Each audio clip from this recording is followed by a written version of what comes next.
দর্শক, টিভি9 বাংলা টিভির নিয়মিত প্রচারণামূলক সংবাদে আপনাদের স্বাগত জানাচ্ছি।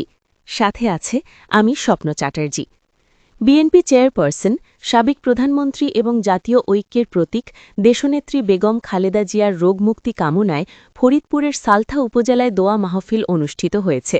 বিস্তারিত ফরিদপুর জেলা প্রতিনিধি মোহাম্মদ শাহাদাত হোসেনের পাঠানো ভিডিও প্রতিবেদনে। সোমবার বিকেল ৪টার সময় ফরিদপুর জেলার সালথা উপজেলার ভল্লবদী ইউনিয়নের পিশ্বনাইল এলাকায় বিএনপির পার্টি অফিসে এই দোয়া মাহফিলের আয়োজন করে সালথা উপজেলা বিএনপি ও সহযোগী সংগঠনের নেতাকর্মীরা। দোয়া মাহফিলে দেশনেত্রী বেগম খালেদা জিয়ার দ্রুত আরোগ্য ও সুস্বাস্থ্য কামনা করে বিশেষ মোনাজাত করা হয়। একই সঙ্গে দেশের গণতন্ত্র পুনরুদ্ধার, শান্তি ও জনগণের কল্যাণ কামনা করে দোয়া করা হয়।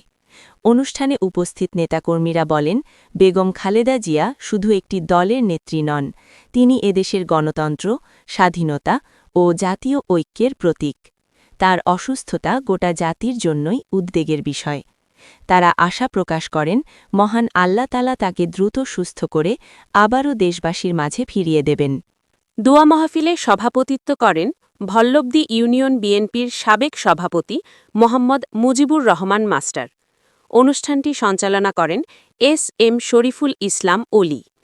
মোনাজাত পরিচালনা করেন নগরকান্দা উপজেলা ওলামা দলের সাধারণ সম্পাদক মাওলানা শহীদুল ইসলাম শহীদ।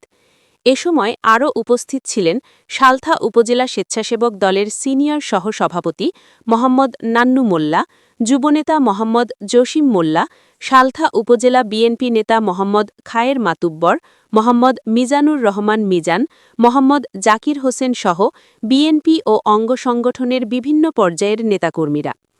দোয়া মাহফিলে বক্তারা আসন্ন জাতীয় সংসদ নির্বাচন প্রসঙ্গেও বক্তব্য রাখেন।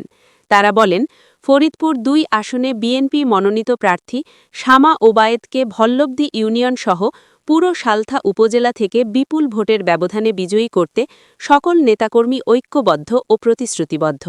বক্তারা আরও বলেন, শামা ওবায়েদ দীর্ঘদিন ধরে সালথা ও নগরকান্দা এলাকার মানুষের সুখ দুঃখে পাশে থেকে কাজ করে যাচ্ছেন। এলাকার উন্নয়ন ও জনগণের অধিকার রক্ষায় তার বিকল্প নেই বলে মন্তব্য করেন তারা। অনুষ্ঠান শেষে নেতাকর্মীরা দেশনেত্রী বেগম খালেদা জিয়ার সুস্থতার জন্য পুনরায় দোয়া করেন এবং গণতান্ত্রিক আন্দোলনকে আরও জোরদার করার অঙ্গীকার ব্যক্ত করেন।